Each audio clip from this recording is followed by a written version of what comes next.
कि भगवान क्यों नहीं आते हैं।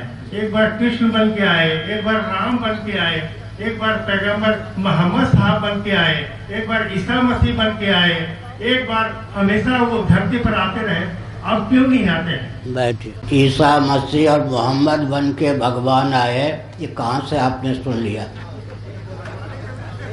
आपकी जानकारी बिल्कुल दिशाहीन है, क्योंकि बाइबल और कुरान के अनुसार भगवान सर्वथा निराकार ही सिद्ध होते हैं, उनका अवतार ही मान्य नहीं है। भगवान के दूत या पुत्र आते हैं या उनकी मान्यता है, उनकी मान्यता का ही अतिक्रमण करके आपने प्रश्न किया। दूसरी बात यह है कि इस समय यदि भगवान का अवतार हो जाए तो आप में वह क्षमता है कि उनको सह सकें। दूर के ढोल सुहावने,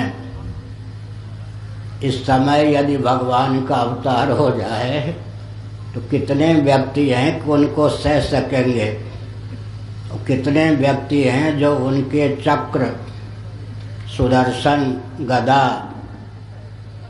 के पात्र नहीं सिद्ध होंगे। इसलिए भगवान उचित समय पर अवतार लेते हैं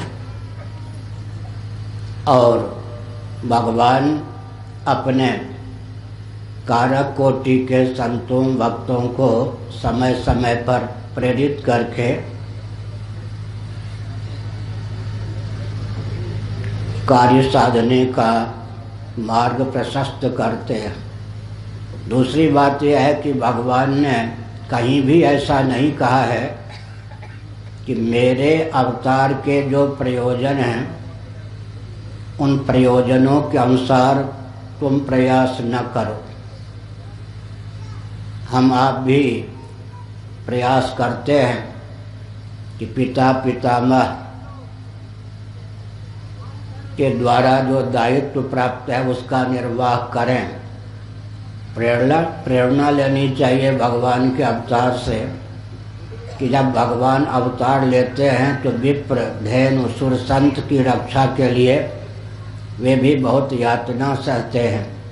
हमारा दायित्व बनता है कि भगवान के नाम पर हम गौ माता को उत्पीड़ित होते हुए न देखें, गौ रक्षा का प्रयास करें, धर्म रक्षा का प्रयास करें। भगवान से तो चूक नहीं हो सकती। श्रीमद् भागवत का एक संकेत है, प्रहलाद को बहुत यातना हिरण्यकशिपु ने दी।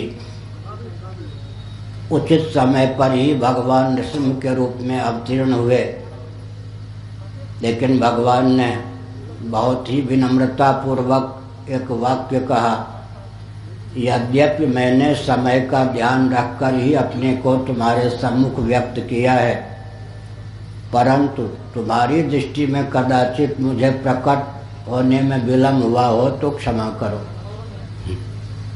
इसका अर्थ क्या है? भगवान को जिस क्षण अवतीर्ण होना था उसी क्षण नृसिंह के रूप में अवतीर्ण हुए। और प्रहलाद भी इस रहस्य को जानते थे। प्रहलाद ने उलाहना नहीं दिया। हम आप उलाहना दे सकते हैं कि भगवान आने में विलम्ब कर रहे हैं, लेकिन क्या करुण भाव से कभी पुकारा है एकांत में कि प्रभु आइए, या मुझको वह बल और वेग प्रदान कीजिए कि मैं आपके अवतार के जो प्रयोजन हैं उन प्रयोजनों की सिद्धि के लिए मार्ग प्रशस्त कर सकूं। भगवान से भूल नहीं होती, भूल हमसे होती है। भगवान के नाम पर हम अपने सनातन मान बिंदुओं के अपकर्ष को न सहें। हमारा दायित्व है कि अपने अधिकार की सीमा में हम सनातन मान बिंदुओं की रक्षा के लिए कटिबद्धता का परिचय दें। विशेषकर आज जो सज्जन हैं, ऊपर ईश्वर का बल, बीच में धर्म का बल और नीचे संघ का बल स्वीकार करें।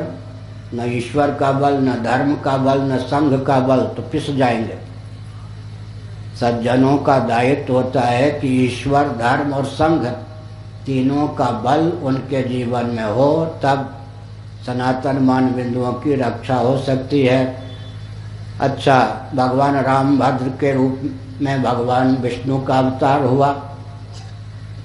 रामभद्र के अवतार के पूर्व कितना अत्याचार था। उस समय के भी विश्वामित्र वशिष्ठ जी कह सकते थे कि आपने बहुत विलंब कर दिया, आपको पहले आना चाहिए था।